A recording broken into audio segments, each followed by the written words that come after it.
What happens when a man who thinks the whole world owes him a listening ear sits across from a man who refuses to worship anyone? When Jason Momoa walks into the Joe Rogan Experience expecting another soft platform to promote his new movie, he doesn't realize he's sitting inches away from someone who calls out excuses for a living. No audience, no publicist, just a table, two microphones, and 3 hours that spiral from awkward to explosive until Joe finally says the words no actor has ever heard on air. You know what, man? I'm done. We're cutting this. The studio was dim, warm, and familiar to millions who only ever saw it through their screens. The neon signs hummed softly on the brick wall, a skull on one shelf, a row of supplements on another, two microphones, two headphones, a cluttered wooden table with ashtrays, half-drunk water bottles, and a stack of Joe Rogan's notes that looked suspiciously untouched. Joe slipped his headphones on, glanced at his producer through the glass, then turned toward his guest. 3, 2, 1, and we're live. He flashed his trademark grin. Jason Momoa is in the building, ladies and gentlemen. Or I should say, Jason, you've been just Jason for a while now, right? Across from him, Jason adjusted his headset, jaw tight. He wore a faded black t-shirt, expensive, but deliberately casual, as if he'd tried to dress like any other podcast guest, and still ended up looking like a movie star trying to cosplay approachable. Yes, Jason replied. I'm just a guy. I've said that many times. Joe chuckled. Yeah, but you still put action star in every bio, man. A tiny ripple of laughter came from the control room. Jason's eyes flicked toward the glass, then back to Joe. It's not my fault people don't know how to let go of labels, Jason said coolly. The name doesn't define me. Sure, Joe nodded, leaning back. So let's start there. If you don't care about the label, if you're done with the Hollywood stuff, why are you here? Why come on the biggest podcast in the world and talk about it again? There it was. First jab. Nothing cruel, just pure Rogan. Casual, disarming, but with teeth. Jason smiled without warmth. I'm here because there's still a lot people don't understand. The narrative has been twisted. I'm tired of everyone else monetizing my story. Joe raised his eyebrows. Monetizing your story? Didn't you do a Super Bowl ad, a couple of endorsements, a reality show? That's called reclaiming my image. Jason cut in, his tone already sharper. There's a difference between profiting off lies and telling your truth. Joe tilted his head. Okay, but the outcome's the same, right? Cameras, deals, attention. You walked away from the blockbuster grind, but walked straight into the influencer space. That's kind of a lateral move. Jason's jaw clenched. I didn't walk into the influencer space. I walked toward authenticity. People like you love to pretend that if I speak, I must be chasing fame. I was born famous. I'm trying to survive it. Joe watched him for a moment, the way a fighter studies an opponent's stance before throwing the next punch. All right, he said, let's talk about that. You say you're surviving fame, but man, you're still doing this. You're sitting here, cameras, millions watching. There are a lot of guys out there, teachers, nurses, regular dads, who don't get one interview, let alone 10. What makes your struggle more worth hearing than theirs? Jason almost scoffed. Because my struggle exposes a system most people don't even realize exists. People see a red carpet. I live the exploitation underneath it. Joe nodded slowly, tapping the table. That's a heavy line. Exploitation. Describe it. Jason leaned forward, shoulders squaring, warming to the drama of his own language. Every role monitored, every statement calculated, every relationship dissected. You're not a person, you're a product. Even your personal life belongs to the public. When my personal business became news, the world judged more loudly than my own family. The studio decided what I should feel, when I should appear, what I should say. That's not a career, Joe. That's machinery. For a brief moment, Joe's expression softened. He'd seen that look before in the eyes of athletes, struggling artists, broken musicians, pain and ego tangled together. Okay, Joe said quietly. That part, I believe. Losing your privacy like that, brutal. No argument. Jason relaxed a fraction. But Joe added, here's where people get hung up. You talk about that pain, but you also throw gasoline on the fire, interviews, appearances. You say you want respect, but then you give the whole world front row seats to your personal drama. Can you see why that confuses people? Jason's eyes hardened again. Respect, he said slowly as if teaching a child, doesn't mean silence. It means control. I decide what I talk about. That's my right. Joe shrugged. Sure, but it also means people have the right to think, hey, this dude kind of likes the spotlight. And people have the right to be ignorant, Jason replied briskly. Your listeners are free to misunderstand me if that makes them feel better. A beat of silence. Joe blinked just once. Did you just call my listeners ignorant? Jason's mouth curled into a thin smile. I said people who don't understand nuance are ignorant. If that applies to your listeners, that's not my problem. Inside the control room, the producer mouthed the silent, "Whoa." Joe let out a short laugh, but there was no humor in it. Okay, man, that's one way to start. He shifted in his chair, leaning in again. Let's talk about your co-stars. Jason's shoulders tensed. Joe continued. In your press tour, you talked about clashes, shouting, on-set tension. Do you regret putting that out there, or was that another reclaiming your image moment? Jason's gaze went flat. The only thing I regret is trusting people who never protected the creative process, Hollywood included. I didn't expose anything that wasn't already rotting underneath the surface. But they didn't do interviews about you, Joe pointed out. You drew first blood in public. Jason's laugh was sharp. Oh, come on. The fan sites have been writing gossip about me my entire life. I just finally responded.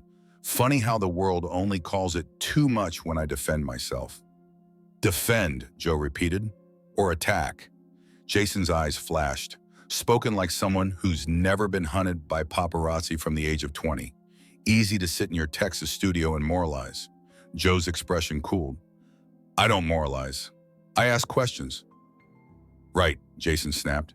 Questions packaged as judgment. You're not fooling anyone. The mood in the studio shifted again, the energy thickening. Joe's show was used to heated debates. Vaccines, politics, aliens, you name it. But this was different. This wasn't two guys trading ideas over cigars. This was a man dragging the entire weight of a studio system into the room and daring anyone to question his version of events. Joe inhaled slowly. Look, Jason, you came here, remember that. I didn't drag you in. You wanted this platform. I wanted an honest conversation, Jason shot back. Not another performance of, let's pretend we're neutral while we interrogate the artist. And I wanted a guest who doesn't automatically assume every question is an attack, Joe replied. Their eyes locked. For a brief, dangerous second, it felt less like a podcast and more like the first round of a title fight. Both fighters still on their feet, but already throwing harder than they planned. Joe broke the stare, glancing at his notes, then back at Jason. Okay, he said, let's talk your biggest franchise, because you knew it was coming. Jason's shoulders squared again. Of course, because the world still can't handle a non-traditional actor leading a franchise without dissecting his every move. Joe shook his head. It's not about that for a lot of people, man. They see a pattern. Every time something goes wrong, it's the studio, the critics, the fans, the tabloids. It's never you, Jason's reply came low and icy. That's because we're not the problem. Joe's fingers drummed lightly on the table. Yeah, he said softly. We'll see what people think after they hear the rest of this. And somewhere in that sentence, in that casual challenge, something in Jason's expression shifted from defensive to dangerous, as if he'd decided this wasn't an interview anymore. It was a battleground, and he had just declared war on the host. The air inside the studio had shifted, thick, electric, almost humming, with an invisible voltage. The neon lights behind Joe flickered subtly, as if reacting to the tension between the two men. Joe sat back in his chair, elbows on the armrests, fingers interlaced. Across from him, Jason leaned forward, arms crossed, jaw tight, wearing the expression of someone who believed he was being persecuted rather than interviewed. Joe cleared his throat.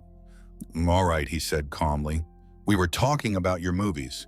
You said people dissect your every move, but I want to ask something simple. Do you think any criticism of your work is valid? Or is every negative review automatically part of some conspiracy? Jason inhaled sharply, eyes narrowing. When you're a figure as powerful and misunderstood as I am, he began, his tone dripping with superiority, criticism is rarely about facts. It's about jealousy, ignorance, and the inability to accept change. Joe rubbed his forehead. Man, that's a heavy generalization. You're telling me millions of people across different countries all have the same motives? Millions of uninformed people? Jason shrugged. Yes, it happens. Joe gave a single tired laugh. You hear how that sounds, right? Like you think everyone who doesn't agree with you is beneath you. Jason smirked. If they're a repeating critic nonsense, then yes, they are.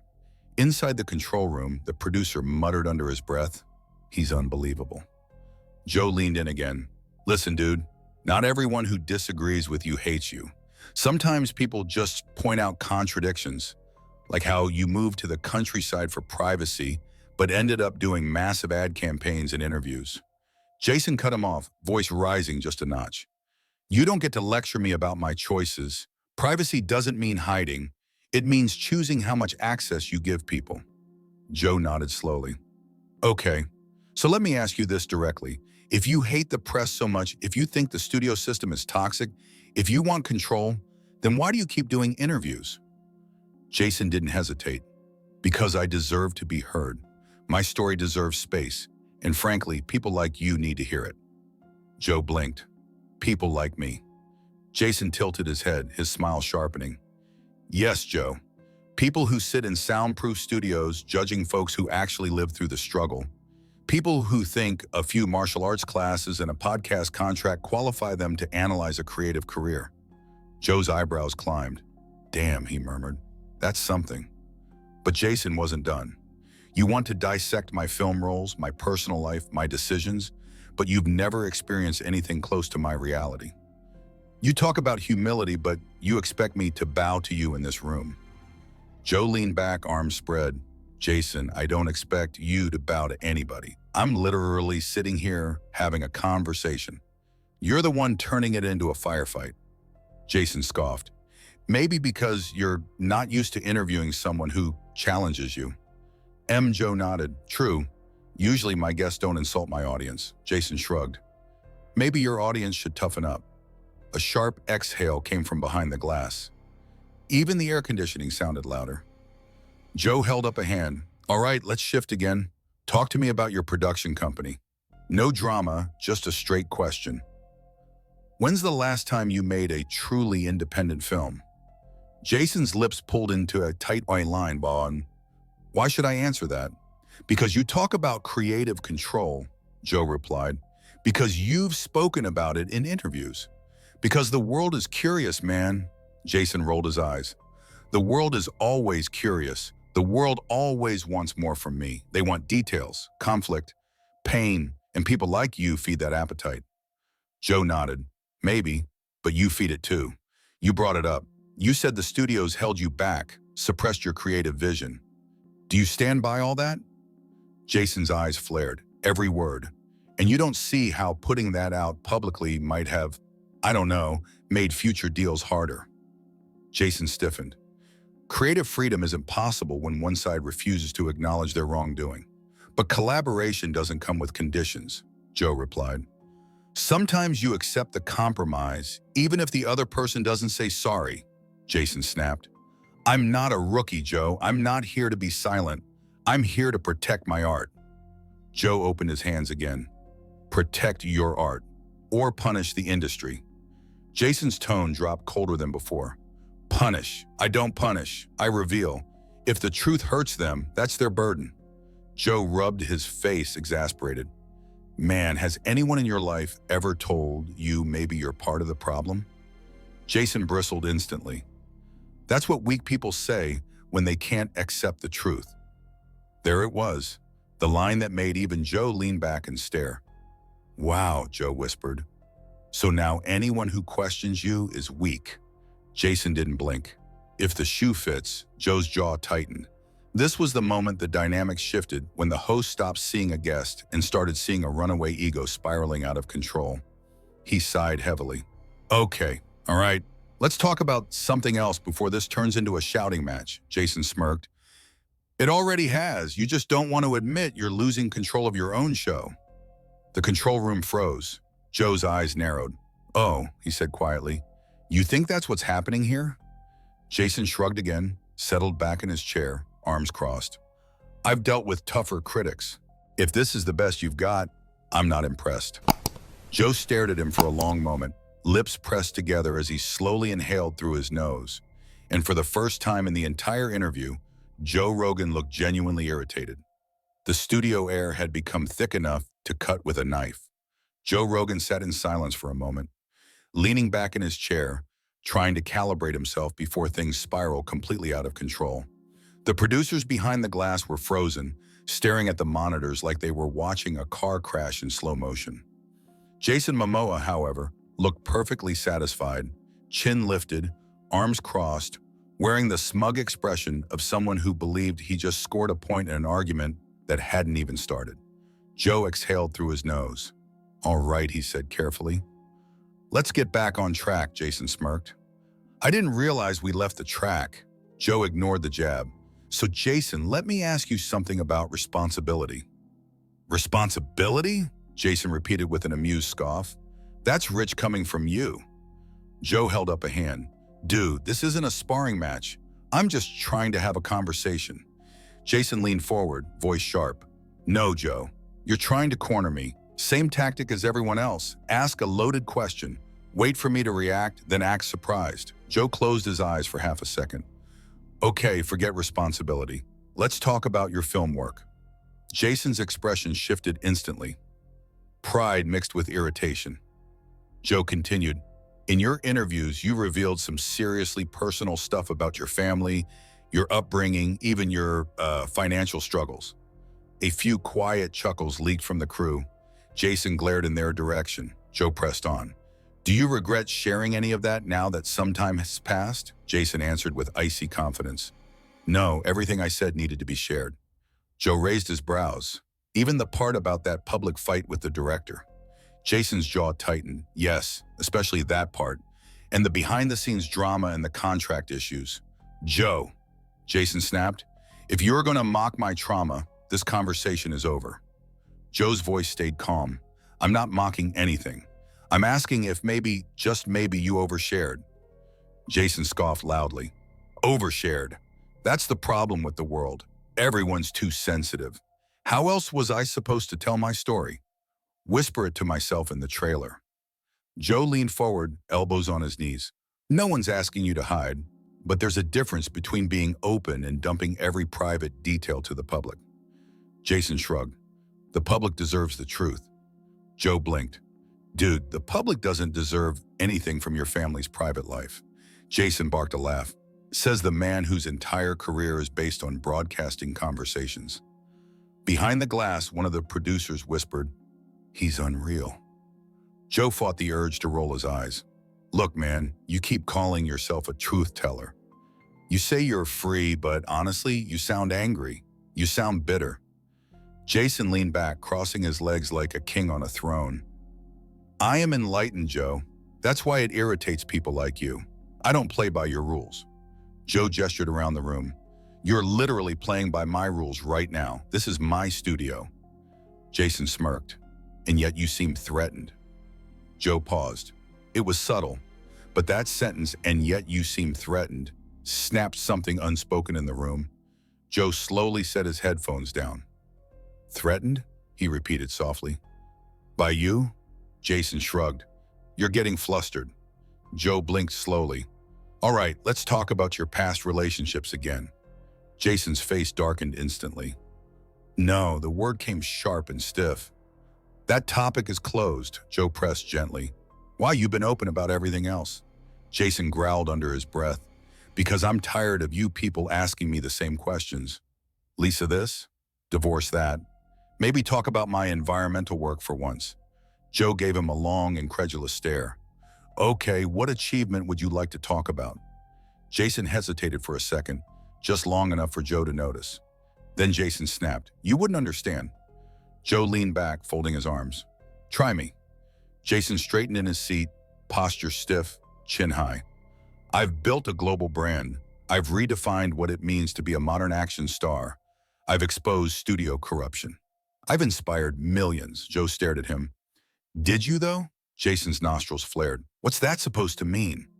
Joe kept his voice even. "I mean, when people think of you now, they don't talk about your accomplishments. They talk about the interviews, the drama, the fights, the complaints." Jason pointed a finger at him because the media twisted everything. Joe lifted his hands. "I'm not the media.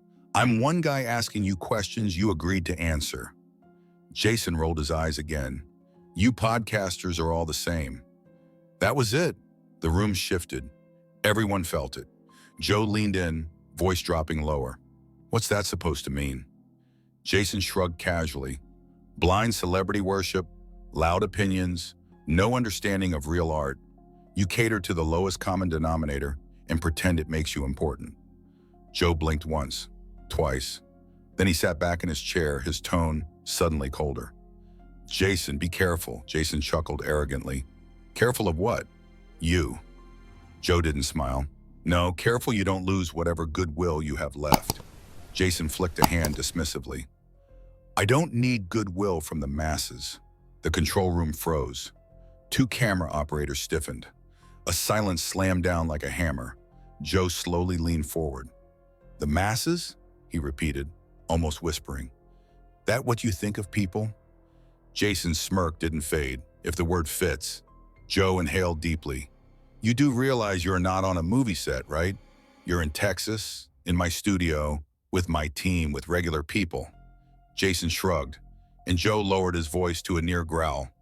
"You're not doing yourself any favors, man." Jason laughed softly. "I don't need favors. I'm Jason Momoa." And for a second, just a second, Joe looked like he was genuinely considering ending the interview right then and there. But instead he said, "Let's take a break." Jason smirked triumphantly. "Thought you'd say that." Joe didn't reply. He just stood up and walked off camera. For the first time in the entire interview, Jason's smirk wavered. The break felt like an hour, though it lasted barely 4 minutes. The studio pulsed with a different kind of energy now. Not tension, but anticipation. The crew whispered among themselves, stealing glances at Jason, who sat alone at the table, still perfectly smug, still tapping his fingers like he was waiting for the director to call action. But Joe Rogan was nowhere near that table. He stood just off camera, arms crossed, talking quietly with a producer who looked pale. "You sure you want to finish this?" the producer whispered. Joe exhaled through his nose, eyes fixed on Jason. "We're finishing this," he said, "but on my terms." When he walked back toward the table, the change in him was visible. He wasn't the relaxed, laughing host anymore. This Joe Rogan was still calm, but in the way a storm is calm right before it hits. He sat down, adjusted his mic, and stared at Jason for a long moment. "We good?" he asked. Jason smirked. "I don't know, Joe. Are you good? You seemed awfully flustered before." Joe ignored the provocation. "Let's keep going." The cameras flicked back on. Joe leaned forward. "Jason, before the break, you called the public the masses. You understand how Jason cut him off with a scoff. "Oh, for God's sake. You podcasters can't take a joke." "It was sarcasm, Joe." Joe raised a brow. "You said it 3 times. Jason flicked a hand. "Well, some truths slip out when one's exhausted." Joe stared at him. "So you meant it." Jason's eyes narrowed. "I think people need to stop being so dramatic about words," Joe pressed. "And you don't see how calling ordinary people the masses might reflect badly on you?" Jason leaned back with theatrical boredom. "If people are offended, maybe they should examine why the word fits." A couple of crew members exchanged stunned looks. One whispered, "He's digging his own grave." Joe exhaled deeply, too deeply. "Jason, do you hear yourself?" Jason shrugged. "I hear someone speaking honestly, something the world clearly isn't used to." Joe's patience thinned visibly. "All right, let's talk about your new movie." Jason's eyes sharpened instantly, voice turning defensive. "What about my movie?" Joe stayed calm. "There have been bad box office predictions." Jason leaned forward sharply. "Predictions you will not repeat." Joe didn't flinch. "You came here to talk, Jason. I talk to everyone the same way. Musicians, comedians, politicians. If there's something big in the news, then ignore it, Jason snapped. Stop feeding the critics' obsession with my work. Joe folded his hands. I'm not feeding anything. I'm asking questions. It's what a host does. Jason gave a cold laugh. No, Joe, what you're doing is trying to corner me for entertainment. You want a moment, you want a meltdown. That's why I shouldn't have come back. Then why did you come back? Joe asked, tone suddenly sharper. Jason froze. Joe stared him down. Seriously? If all you do is blame everyone around you, why show up? Jason straightened, nostrils flaring. Because people deserve to hear my truth. At that, Joe actually laughed, a short, humorless exhale. And every time you say that, you sound less like a truth teller and more like someone who can't stand being questioned. Jason's jaw clenched. I won't be disrespected by mediocrity, Joe. Joe's eyes snapped up. The room froze. Mediocrity. Joe repeated slowly. Jason lifted his chin.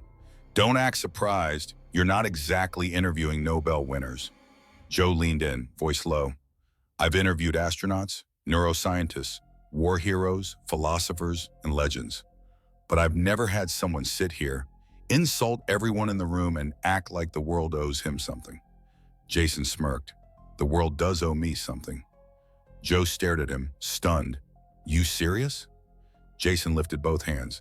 I was born into the spotlight, into expectations, into a system that commodified me. The least people can do is understand my struggle. Joe blinked slowly. Jason, you're living in a multi-million-dollar compound. Jason shrugged. And does comfort erase pain? You podcasters are so obsessed with money. You equate wealth with happiness. It's pathetic, honestly. Joe inhaled through his teeth. Okay, enough. Jason smirked. Touch a nerve. Joe sat forward, elbows on the table, voice deadly calm. You called people the masses. You insulted my staff. You trashed the audience. You mocked podcasters. You insulted me. Jason's smile widened. So, Joe repeated, incredulous. So you're lucky anyone even listens to you anymore. Jason scoffed. Please. The world hangs on my every word. Joe shook his head. No, man. They watch you the way people watch a star fading out. Jason's face hardened. Enough, Joe. Joe didn't stop. You know the difference between you and every other guest I've had on this show. Even when people disagree with me, there's mutual respect. But you came in here acting like you're above basic decency. Jason stood up abruptly. There it was. The crack. Don't talk to me like that, Jason snapped. I am Jason Momoa. Joe stood up too. No, you're Jason. Just Jason, a guy sitting in my studio acting like the world owes him reverence. Jason pointed at him. You're crossing a line. Joe took one step closer, voice final. No, you crossed every line 10 minutes into this interview. Jason's eyes flared. Are you threatening me? Joe shook his head. I'm ending this. Jason blinked, stunned. Ending? What do you mean ending? Joe pointed toward the exit. This interview is over. Jason's mouth fell open. You're kicking me out. Joe stared at him. This isn't a press junket. This isn't your publicist. This is my studio, my show, and you don't get to disrespect everyone here and walk away like a hero. Jason sputtered, voice rising. You can't do that. I came here to lecture the world, Joe snapped, to insult people, to play the victim again. Jason froze. Joe lowered his voice, but the intensity remained. You came here looking for a fight. Congratulations. You found the wrong guy. Jason shook with rage. You'll regret this, Rogan. Joe shrugged. Maybe, but right now, you need to leave. Jason ripped off his mic, slamming it on the table, and stormed out of the studio. Not with dignity, not with grace, but with the fury of a man who had lost control of the narrative. The moment the door shut behind him, the room exhaled collectively. Joe sat back down, rubbing his temples. Well, he muttered to the camera, that was something. Then he looked straight into the lens. Jason wanted a platform. He got one, so he had kicked them. But platforms don't protect you from the truth. Fade to black. If you enjoyed this unbelievable clash between Jason Momoa and Joe Rogan, make sure to hit that like button, subscribe, and turn on notifications because more shocking confrontations, exposed egos, and behind-the-scenes drama are coming your way. Drop a comment below and tell us whose side you're on.